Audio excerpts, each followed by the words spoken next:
So our first panelist is Mr. Aftabur Rahman Rana, who is the president of Sustainable Tourism Foundation, Pakistan, and currently managing director of PTDC.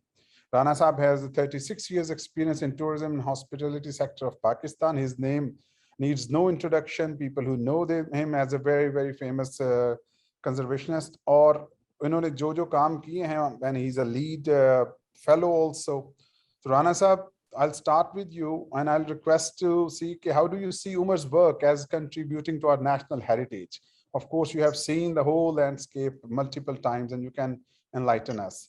Please, over to Rana Saab. Thank you, Dr. Akbar and Dr. Umar, for inviting me to be part of this today's session on this wonderful book which Umar has contributed. I must say that Dr. Umar has made a great and remarkable contribution by writing this book on Murree, because there are very few people in these days' time, they know the actual history or the heritage which Murree has. So it's really something which is important for us, especially the new generation, our own children. They don't know much. It reminds me my own travels with my father in early 80s, mid 80s, and afterward individually many times to Murree, because it's as Umar said in his book, it's a lifelong romance with this hill station. It's a hill station which calls you again and again. Sometimes you like it very much, sometimes you hate as well, but you never stop going back to Murree again and again. I remember the early days time when we used to go to Murree in 80s. It was a different Murree. And my father used to tell a lot about about old building and history and all that. And the most important ritual in the evening used to be a long walk from Pindi Point to Kashmir Point, and on the way back, my father used to wait at Lintot restaurant in the corner table, which was his favorite, with a 3-tier pastry stand, having sandwiches and pastries and cream rolls, and properly brewed tea, and served by the white dressed waiters. So that was a great charm. I mean, I still remember those days when Murree was in its original shape and its original form and in its original culture. But over the years, there has been a lot of changes coming into the landscape, into the culture, into the behavior of people around. And it's all happening because there's an increase of population everywhere, and more people want to go there and have the flavor of Murree. But Murree cannot, accommodate that much people, because it's beyond the capacity or beyond the carrying capacity of that place. It may accommodate in a day maybe 5,000-6,000 people comfortably, but not the 100,000 or more people walking around Murree, touching their shoulder with each other. You see, and to accommodate all that demand which has increased over the years in Murree, there's a greedy land mafia who has occupied most of the land and built huge plazas and concrete hotels. I remember in old days, there used to be a very good thick forest cover in and around Murree, but now it's more like a concrete jungle. There's no real forest you find out around the Murree Hills. And it's a great environmental disaster as well. So I think Umar has highlighted very importantly the great rich heritage of this site, which has a history of British Raj, something about 170 years old. And even beyond, it has some interesting history before the British came to this part of land. And I remember there are certain books in which it has been mentioned, the Dogra Raj and many other things about the history of this place. Although it was not a town like that, but this place was owned by the local tribes from Masyari village, who actually sold this place to British Raj just for the 50 rupees deed annually. It was the amount they decided to take from the people in those days from the British Raj. In any case, I think in this book, Once Upon a Time in Murree, Umar has done a remarkable job by documenting all the heritage buildings available in Murree. And even he has given the present status of those buildings, the owners and who is owning now and all that. So it's a very, very important documentation which he has done using his great knowledge and research work which he has done during all his travels to Murree. I think this work should be utilized now properly to preserve this great heritage which we have. So I think this is a contribution, an eye-opening contribution from Omar that nobody has highlighted in such a great manner the heritage of Murree, which is still there, and it's all hidden behind the concrete plazas, and people can't see that. You see, Umar is a special eye. He has taken all the pictures and taken pain to explore each and every corner of Murree. So if you go today as a layman, you may not be able to, explore all these places which Umar had highlighted. So I think using this book as an important document, now it's our responsibility that we should mobilize whatever resources in terms of individual capacity or official capacity to motivate the concerned people in government that they should at least declare it as a heritage hill station. I think this is the only example in Pakistan. I've been to other hill stations in India as well, in Shimla and Darjeeling, and they have done quite a remarkable job to preserve their hill station. But we haven't. I mean, the massive destruction is going on in Murree Hills, and I believe if the same thing and the same pace of overdevelopment continue, nothing will remain as it is, as Umar has mentioned. This all will be going into the debris, and there'll be huge concrete plazas everywhere. So I think we should lobby and we should all mobilize whatever the way to create Murree's Heritage Trust or something, a kind of a place, something kind of organization, and do presentations here and there, everywhere. The present Prime Minister, I mean, is very, very keen in promotion of tourism. He should be, informed about all this great heritage as well, to establish a special, trust kind of a thing, which start work on preservation and conservation of this heritage. And otherwise, the days will come when there'll be no Murree like this, which Umar has explained, and this will be a great dilemma. And I'll request Umar also that he should not stop here. There's a great heritage around Murree as well in the Gilead area. So I think he should be preparing himself to write another volume of this book. It could be maybe Murree and beyond. If we look towards Nathia Gali side, there are many hill stations. There's such a great heritage available in some sort of intact form still there, because they have not been that much disturbed as Murree has been. So, right, if you travel from Murree towards Nathia Gali and onward to Abbottabad to Tandiani, you find many interesting places. And I hope in future, Umar will also write about that, because that needs to be also highlighted and preserved as an heritage. There's a whole range, this Murree and Gilead and Hazara hill tracks.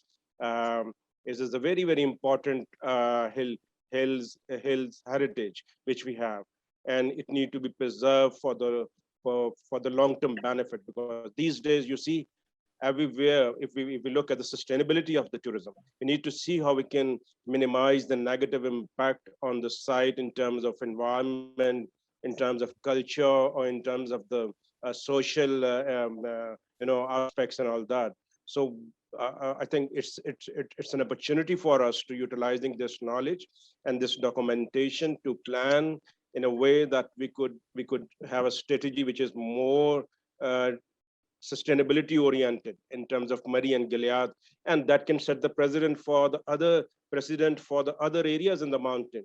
And the same thing is happening in Kagan Valley, in Swat Valley, and in Gilead and beyond, and always towards the Gilgit-Baltistan. So this could be a starting step, and I think we should work on that. Thank you very much, Rana Saab. You have highlighted actually the importance of having such works on the rest of the tourist area of Pakistan as well. And with this, I will thank you for adding that. And I will just take all of us to Ms. Sabah Khan. Ms. Sabah Khan, I will request you to add few words or about the work of Umar. But before, I want to tell everyone that Ms. Sabah Khan is a visual artist and curates a yearly residency in the Britain colonial hill station of Murree.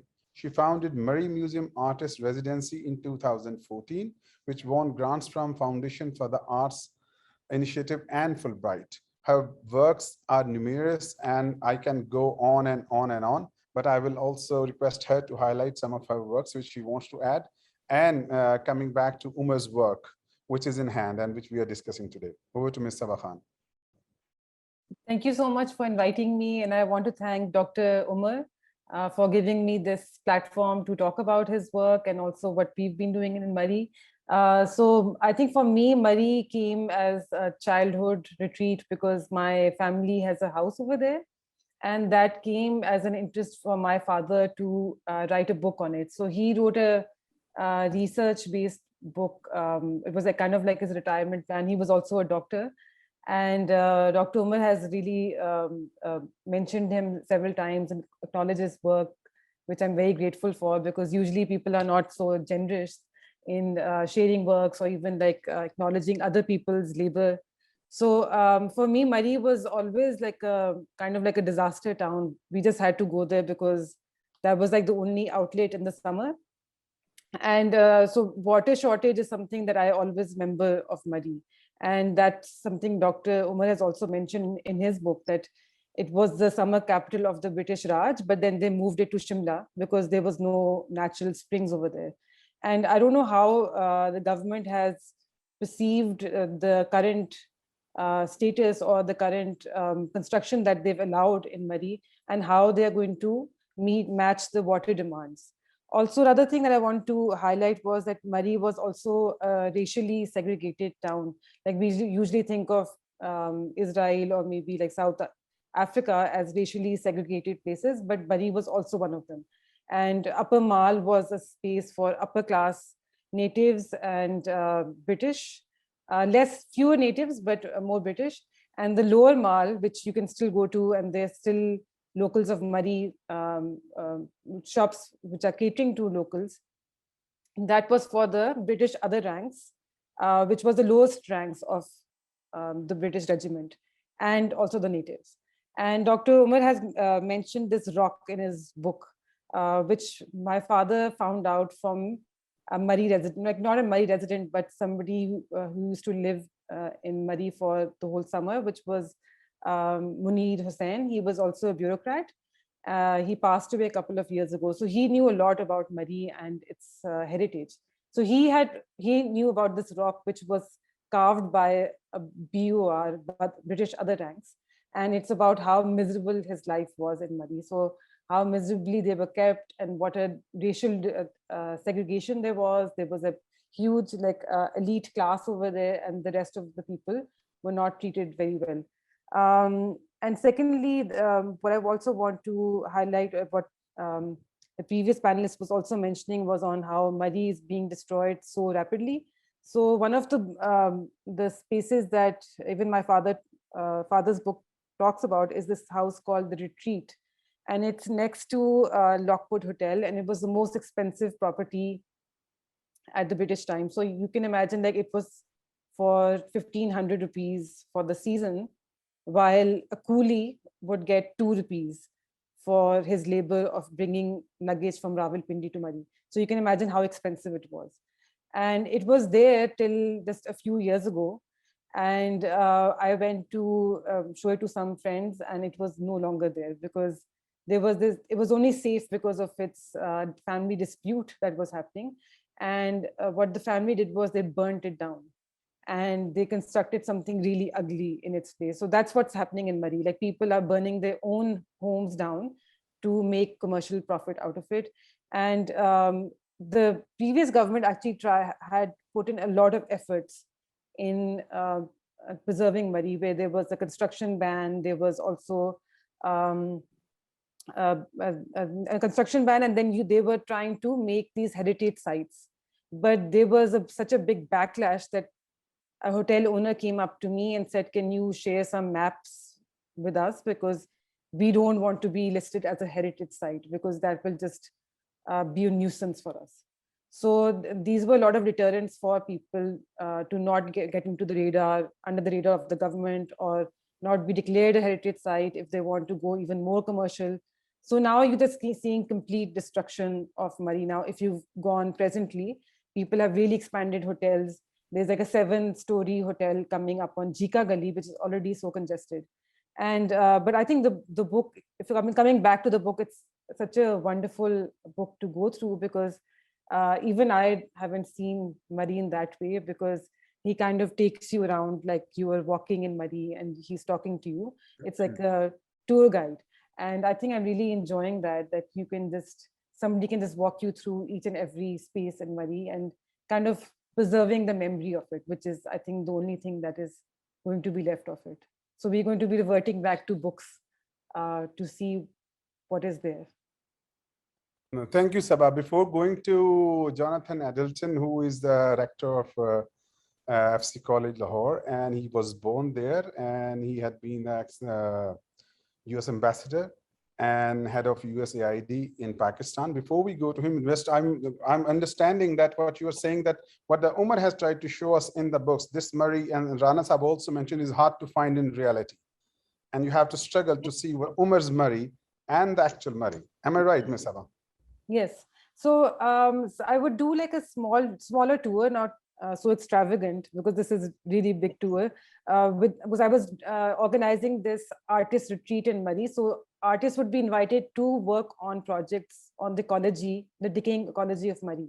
So we would do like a walking tour of the central Murree that you have right now.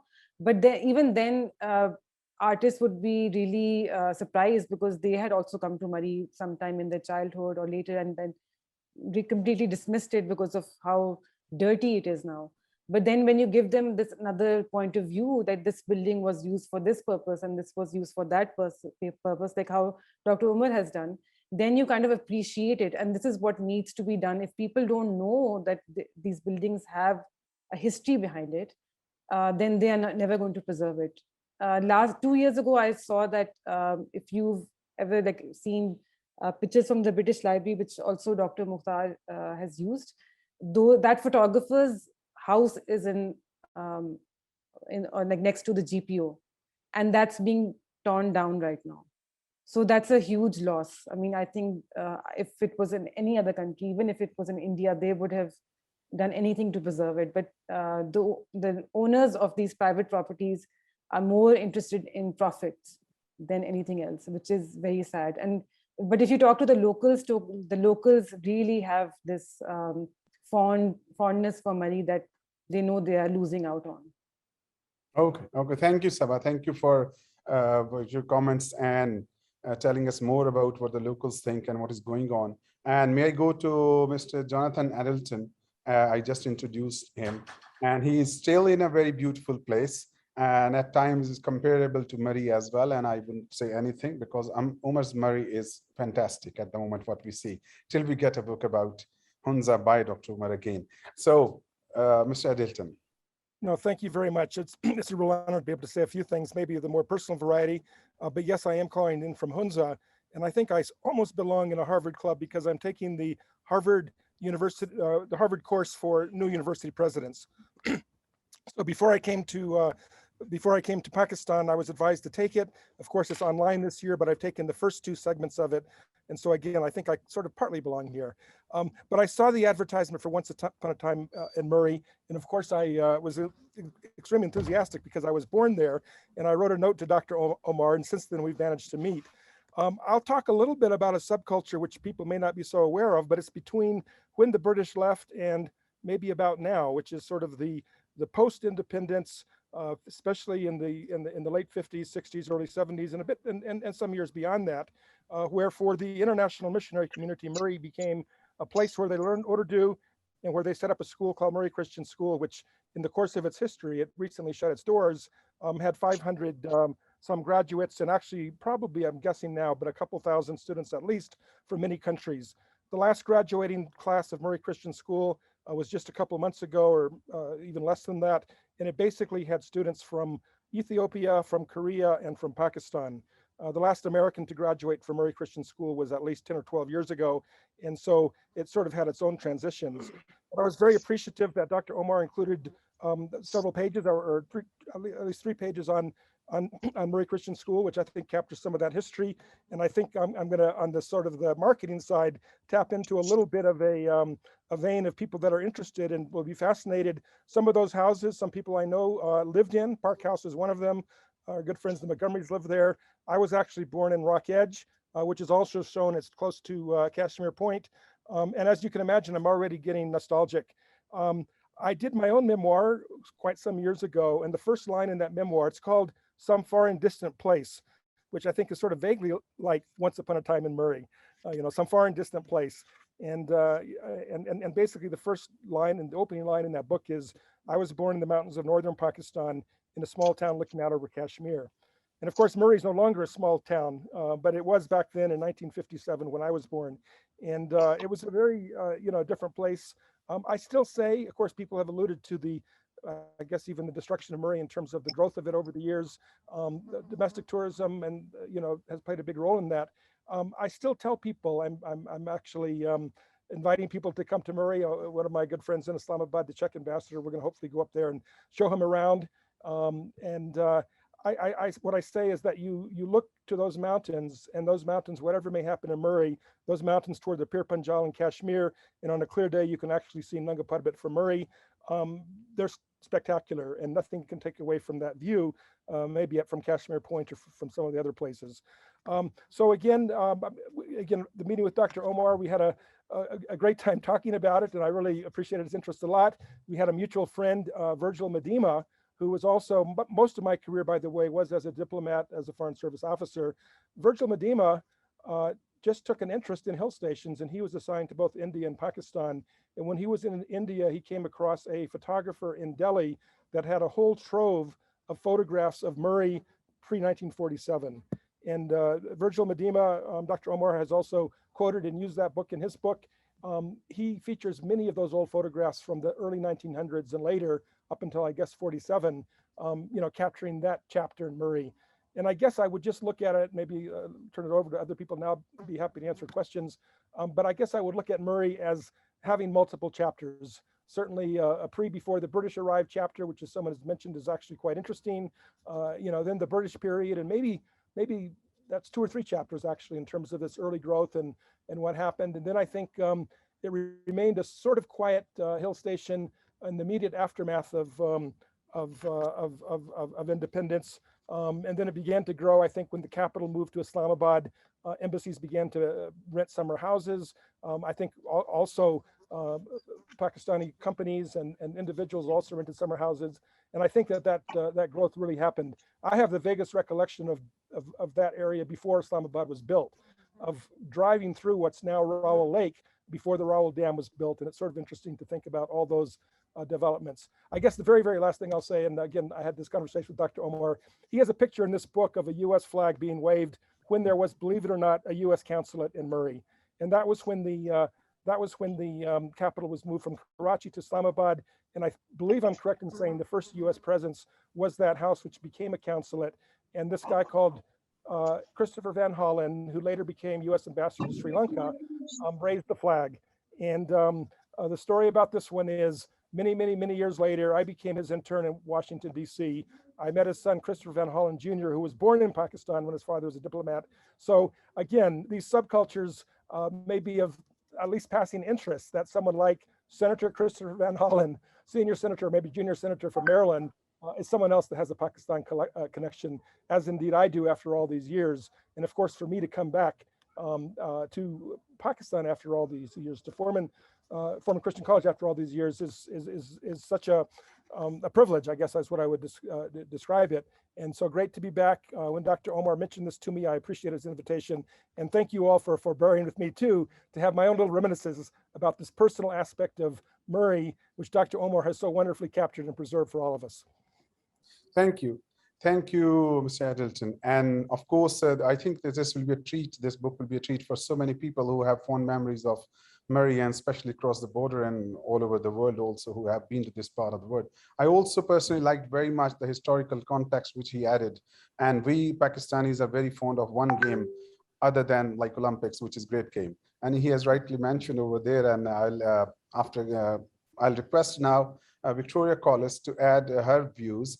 She is connecting us from Pisa, Italy, and she had extensively worked in the development sector in KP and Punjab.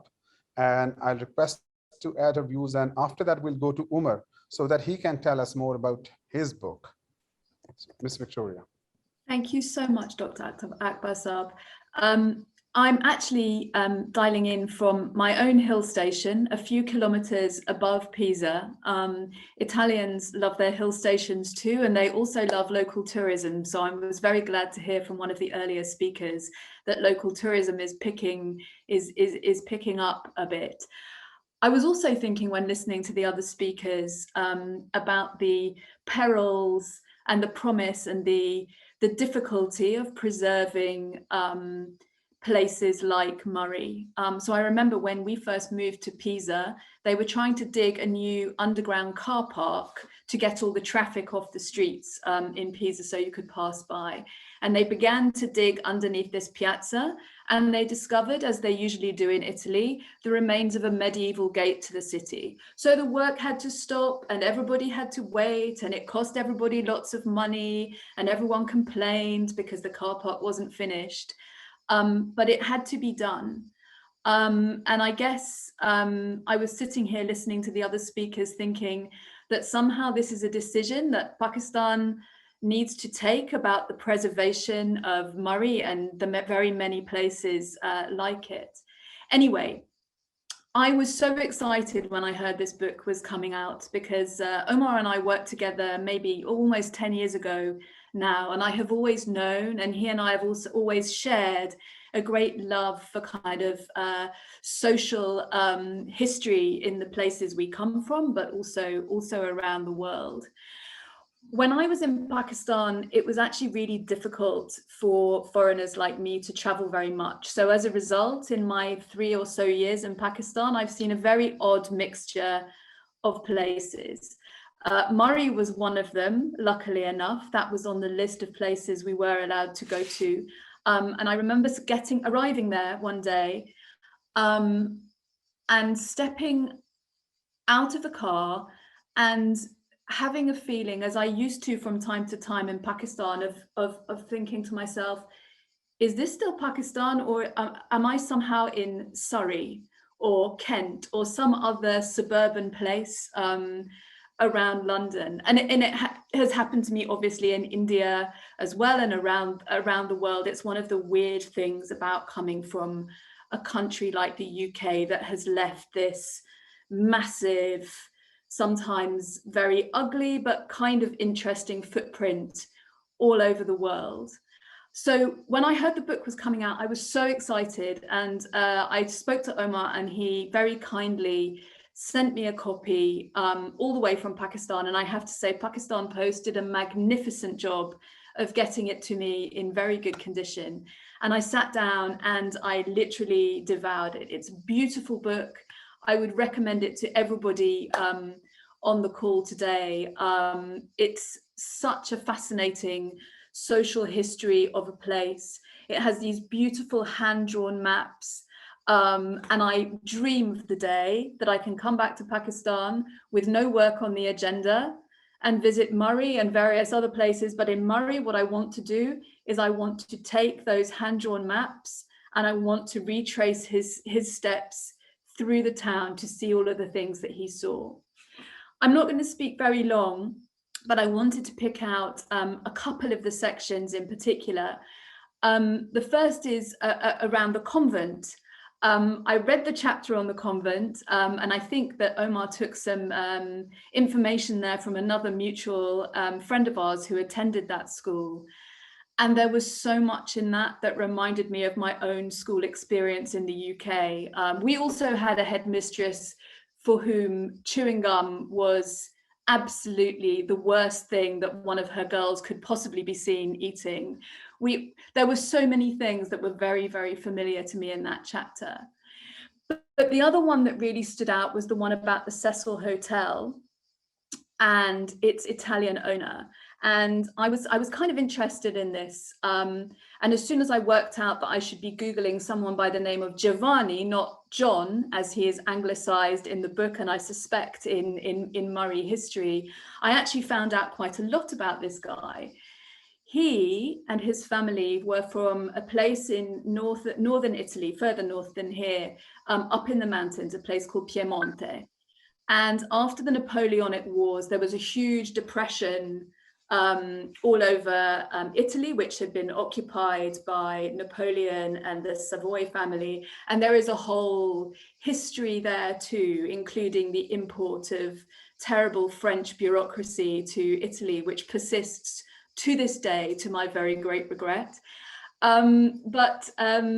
His family had immigrated during the Depression following the Napoleonic Wars to Hammersmith in West London, which is how they then ended up in Lahore, and how they then ended up making friends with so many influential people in the British Raj and getting the money together to found not only this hotel, not only the Cecil Hotel in Murree, but so many other famous hotels of the era throughout Pakistan.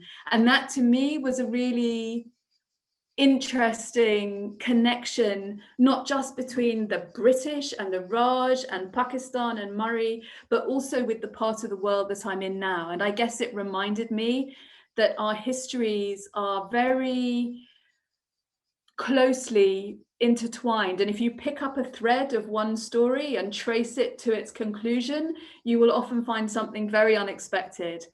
And I think there are many things in Omar's book that lead you in these directions. It's a wonderful read. I know I'll return to it again and again. And as I say, I really look forward to coming back to Pakistan to come and explore again in person. Thank you, Ms. Collis. You're absolutely right. Umar takes you through the streets of Murree, but also through the annals of history. And the way he has started the book is very catchy, very attractive. And for the people who know the politics of this area and those events he has narrated, and again from the British history also. So with this, I would request the author to speak something about the book, which he wants to add more and his own personal reflections about the process or whatever he wants to add for all of us who are today who have joined this session to hear more from him. And then we'll go back to the audience if they have any questions, if they want to ask to the author or exchange any views with the panelists. Umar, please. Sadia, if you can put up the presentation. So I have a brief presentation to show, brief few slides, just to reiterate the point that what we mean by Murree and how much less we know about Murree. Can you go to the second slide, and I'll just keep on mentioning them. Yeah. So I think growing up, I would go to Murree every year, I think at least once or twice. So I have been to Murree numerous times. So, but for me, Murree was Mall Road, maximum to Kashmir Point or Pindi Point, the main road on the ridge. But when I started writing about, I think Murree, or started thinking about, and I would say that Jonathan mentioned about Virgil Medema or Dr. Farooq Khan, as Sabah mentioned. I think when I read their books, it inspired me to start thinking about writing another book. Just to bring a bit stories out of these and make people to visit Murree. That was my idea, that normally, as everybody suggested, that Murree is a gone case, or Murree is, people have written it off, especially of our upper middle class or elite. They don't go to Murree anymore. But for example, in this picture, you see there is this Fir Hill cottage, and this is a beautiful cottage. This is just close to Kashmir Point, and it used to be the headquarters of the Northern Command of East India Company in 1851. Then in 1857, it became the residence and office of the head of the British Army in Murree. So next slide. So my point is that most of us wouldn't have even seen this building. So next slide, please. Yeah, we all know, and this is the Grand Post Office, the typical postcard picture of Murree. But you see, I have actually cropped this picture because behind it you see like 7 or 8 stories high hotels. I don't know who allowed these hotels and whether these are safe or not, but this is again something which I cannot even take a proper photograph of GPO right now because of all these construction all around these buildings. And this is a beautiful building. I think it was renovated a few years back. And then I think they did, the architects did a decent job with it, but then they cannot do much about the surrounding buildings.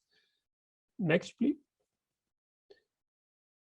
Again, so Cecil Hotel, as Vicky mentioned, 1851, the mark says 1851. I wonder whether it was a hotel in 1851 or somebody's residence, but probably I need to do more of research. But again, next slide, please.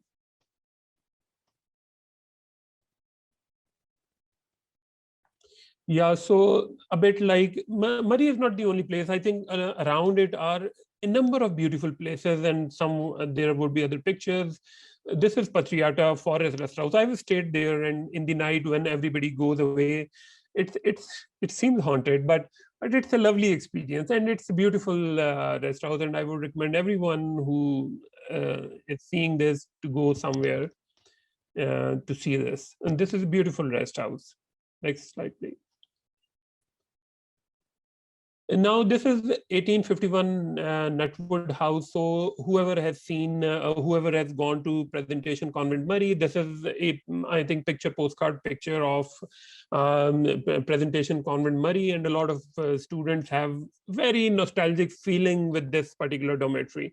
So and just look at it, how beautiful it was, and it is probably one of the oldest houses standing in Murree. Next, please. Yeah, Convent of Jesus and Mary, again, I think 1876, one of the most famous schools where I think a whole elite of Pakistan went to, and now I think actually everyone. Yeah, next slide, please. So this is a bit close to me. So this is an entry. I went to CJ Murree, and then actually I asked them for their admission register, and in 1964 I found this entry of Benazir Bhutto. Just above Benazir Bhutto, it's Sanam Bhutto's entry, admission entry as well. So both sisters were in Murree in 1964 and 1965, even during the war of September 1965, and there are some good stories pertaining to Benazir Bhutto while she was at the school. Next, please. And the ruins of Murree Brewery. So as Sabah and others mentioned, and Aftab Sab also pointed it to I mean, these are the ruins of Murree Brewery, and for me, even these are very fascinating, frankly. But the government has recently allocated this land to the Kosar University. So I don't know when, but maybe we would not see these ruins in few years' time. I wonder whether we can do something to preserve these ruins, at least part of them. Next, please.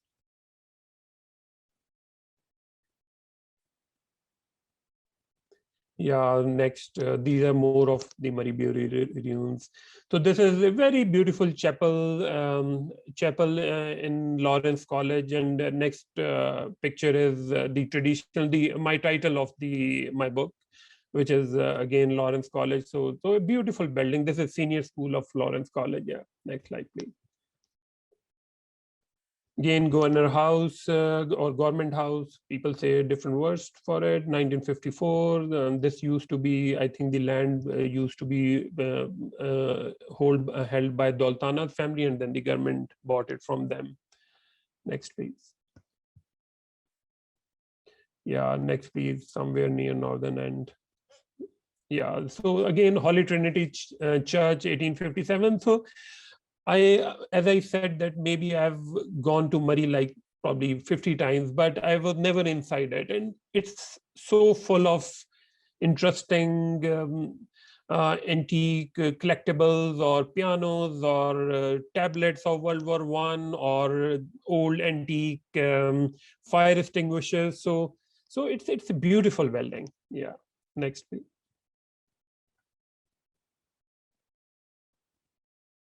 Yeah, the piano used to be a regular feature, whether it's Murree Christian School, whether it's St. Denis, whether it's Convent of Jesus and Mary, you will find a piano everywhere.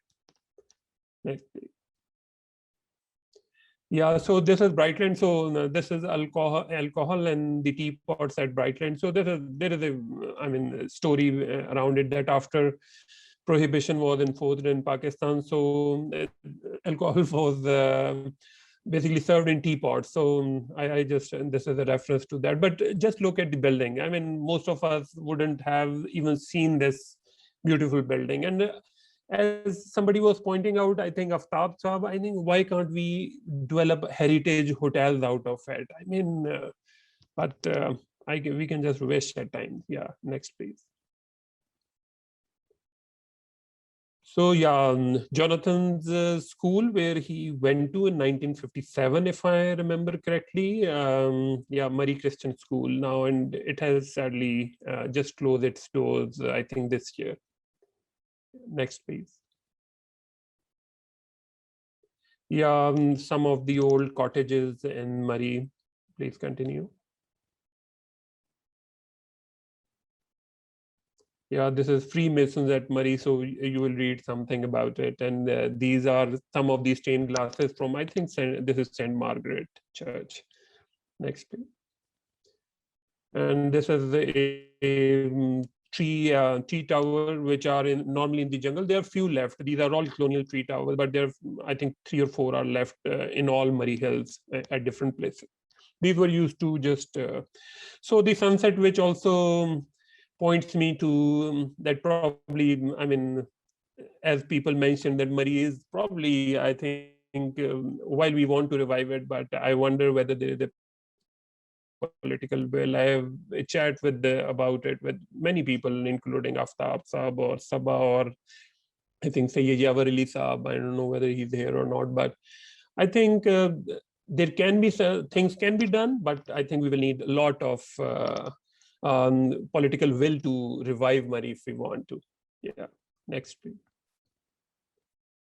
Yeah, this is the book. So yeah, so Akbar, this was just a brief. I think normally what I do is when I do a physical presentation, so I ask people about these buildings, and that's actually very fascinating to see that whether people are able to recognize these buildings or not.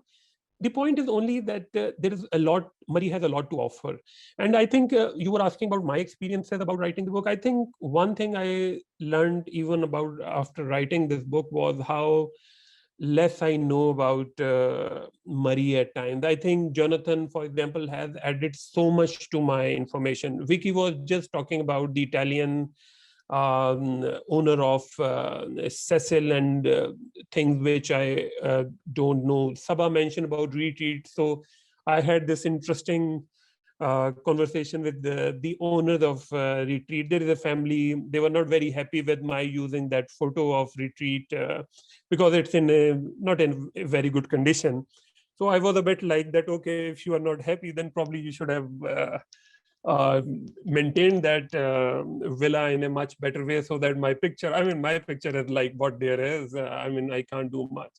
I think I'll just want to end because I think we have like 5 to 10 minutes. So I think what's fascinating for me is the way I connected to so many different people across the world because of this. So I'll just give you one story. So, I mean, somebody contacted me. He works at Morgan Stanley in Wall Street. And he said that this Rockage cottage is owned by my family. Actually, I am the owner. And he started sending me pictures and everything. On the other hand, one day I saw on my Facebook some random comment on that I was born in Murree. So I started asking that, okay, who are you? And that was Jonathan. So, and Jonathan was born in that cottage. So it was so interesting that from two different worlds. One was, I mean, I know people who own this cottage, and I know people who were even born in this cottage. And then I think I'm really grateful for the relationships or the friendships I'm beginning with this book. And I do think that I have a lot of material and a lot of new information, which probably I can add to a new edition if I am ever able to do it. But I would definitely love to. For example, Jonathan, I didn't see there are a few buildings which I missed in Murree. Lady Roberts' home, for some odd reason, I think I didn't take a picture of it. But for example, Jonathan mentioned it to me that Sandhurst, if I am saying the right word, Sandhurst home, which used to be a boys' hostel for Murree Christian School, just at the Jhika Gali Chowk. I've never seen it, and I actually looked for it, but I couldn't find it. But now I know exactly where it is. So next time, in next 2 to 3 days, I plan to go exactly at that place and take a picture for my next book.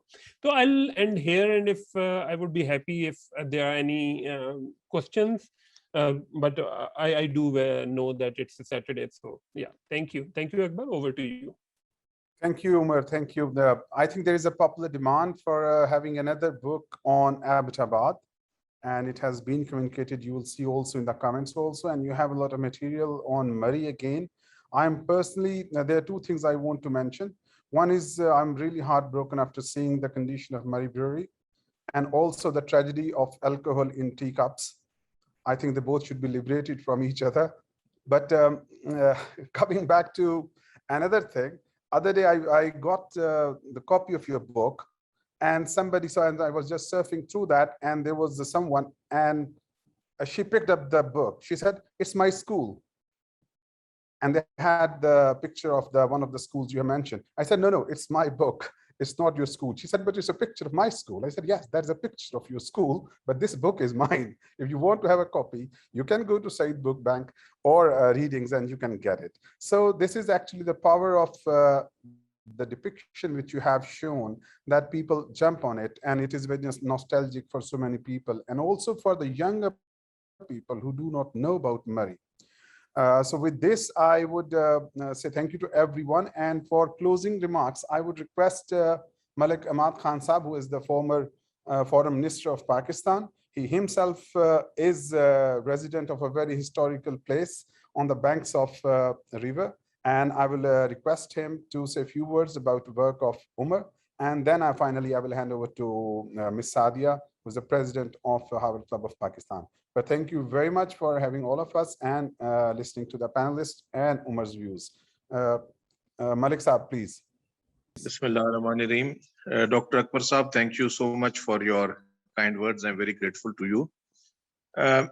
First of all, I'd like to say, I would take this opportunity to congratulate Dr. Umar Mukhtar for writing the book, such a thorough explanation, such a detailed account of all the old buildings that we've seen in our childhood.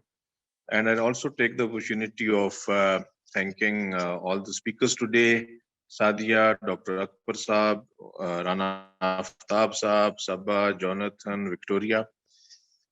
First of all, I just like to say that how I felt when in fact, I saw this book on Umar's Facebook, and then I told him that I have to have a signed copy, which he very kindly sent. Though I've never lived in Murree like some of you may have, or Umar himself has spent a long time there, but having lived in Islamabad, we would go there off and on, visits were frequent. And maybe because of the fact that my father had studied in Lawrence College, not throughout, but 3 odd years, from 1948 to 41. And I myself have been fond of history, colonial history, history of old buildings. So father would end up telling me a lot about things as we passed by, pointing out old buildings, even this ruined Murree Brewery. I think was something to do with some bombing in the 48 war, or then maybe, if I remember correctly, again, if my memory doesn't fail me, there's probably some loot and plunder also around partition time. So he would tell me about stuff like that. And we would usually end up at this place mentioned in the book also, a house called Oswald House. which was owned by close relatives of ours. So we would usually go there, spend some time there, walk to Cecil, and then go to the mall also. And Umar's book also mentions the good bookshops at the mall. I remember buying comics and books from them. So it was a different world then, it was a different Murree. And those of us who are close to 50 or beyond, at least we've seen the good side of Murree. Obviously, the elders had seen an even better side of Murree. And I'd like to add that there are many hill stations in different parts of the world or many resort towns. But you see, some are totally artificial, totally created. Murree is not one of those. It has a legacy, it has a history, and a colonial history of almost about 150 to 200 years. So this makes it very interesting. And at the same time, it's also sad that a lot of it is lost. But then again, through books like these, hard work like this, we can create an awareness. I mean, we can at least save what's left from further destruction. If nothing else, it will create an awareness, you see, how important the preservation of trees is, how important preservation of forest is, how important the preservation of heritage buildings is, and awareness at two levels. Firstly, we can all in our capacities, individual capacities, try to convince people in government, people in high posts like Aftab Saab himself is related to tourism, and he very correctly pointed out, the afternoon tea tradition and the colonial tradition, which somehow is lost. So that could be revived. That kind of awareness could be created, and awareness in public themselves. Like avoiding littering and follow all the norms. So that is very, very important. And also, I'd like to say that the timing of Umar's book is very good. Say, if it had come out 20 odd years ago, it would have been premature. In that, local tourism was there. But then, since the last 4 or 5 years, if we note that local tourism has increased, there's a lot of volume of local tourists. There's awareness of protection of heritage buildings, protection of forests, protection of sites. So, and that is why the book is widely circulated now. And he even managed to, people like Jonathan and Victoria, people from abroad, they're taking an interest. So the timing of launching the book was very good when local tourism is at its peak. And I hope the tourism industry will prosper even more. But at the same time, I'd like to urge Umar that this is not the last book. As discussed already, there's need to bring out something on the Galiyat, Nathagali, Aptabad, and this will be a very big service to our country and the tourism industry and to the people. Once again, I congratulate Umar, Dr. Akbar Saab, and even the participants for such a great show.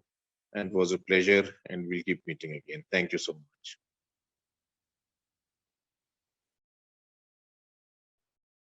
Thank you. Thank you, Masab. Sadia, are you there to add few words, please?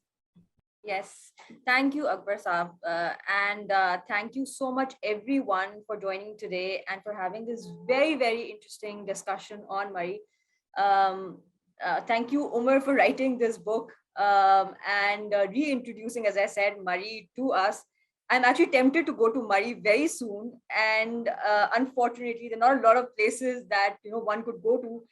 It's what is happening with Murree. It's, as everyone's pointed out, it's unfortunate. I mean, there's as I think Saab said, we need a legislation to create a heritage trust for Murree because we need to preserve all this history and heritage of this beautiful hill station. But thank you so much for inviting all the panelists today. Ahmad Saab, Sabah for sharing her experiences, Ahmad Saab for his words, Jonathan, Victoria, and Aftab Saab. Thank you. It was excellent. It was very, very enjoyable listening to your experiences, to your memories of Murree, and all of those who have not bought this book, I highly encourage you, and I hope that after this session you'll be encouraged to buy this book and read, and then also visit Murree in a new light. Thank you very much. Have a good weekend. Khuda Hafiz.